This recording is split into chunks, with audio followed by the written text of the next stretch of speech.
2020 সালের ডিসেম্বর মাসে অনুষ্ঠিত একনেক সভায় বিগত সরকার দেশের দীর্ঘমেয়াদী ব্যান্ডউইথ চাহিদা মেটানোর উদ্দেশ্যে সাবমেরিন কেবল প্রকল্প CMUV-6 অনুমোদন করে। পরিকল্পনা ছিল এই প্রকল্প বাস্তবায়িত হলে 2030 সাল পর্যন্ত দেশের ইন্টারনেট ব্যবহারের সম্ভাব্য চাহিদা পূরণ সম্ভব হবে। কিন্তু প্রকল্প অনুমোদনের পরপরই শুরু হয় ভিন্ন এক প্রক্রিয়া।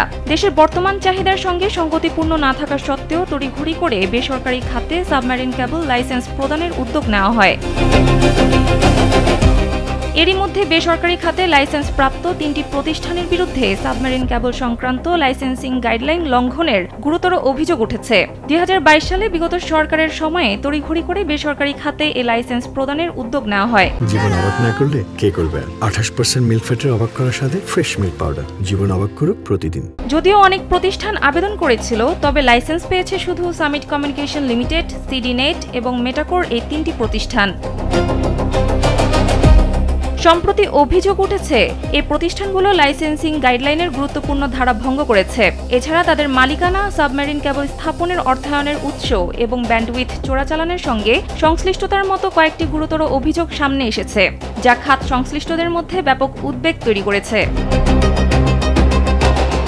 আরও অভিযোগ রয়েছে, এ লাইসেন্স প্রদানের ক্ষেত্রে স্বাভাবিক প্রক্রিয়া বা যৌক্তিকতার চেয়ে রাজনৈতিক প্রভাব এবং প্রভাবশালী গোষ্ঠীর চাপ বেশি কার্যকর ভূমিকা রেখেছে। ফলে প্রাথমিকভাবে লাইসেন্স পেয়ে যায় সামিট, মেটাকোর ও সিডিনেট।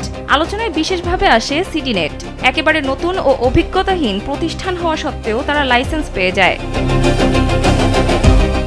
বিশেষজ্ঞরা বলেন, আন্তর্জাতিক ব্যান্ডউইথের মতো কৌশলগত অবকাঠামো একটি দেশের নিরাপত্তা, প্রযুক্তি খাত এবং অর্থনীতির ভবিষ্যতের সঙ্গে সরাসরি সম্পৃক্ত।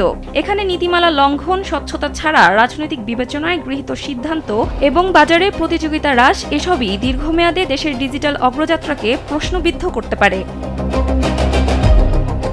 সানজিদ ইসলাম, কালবেলা।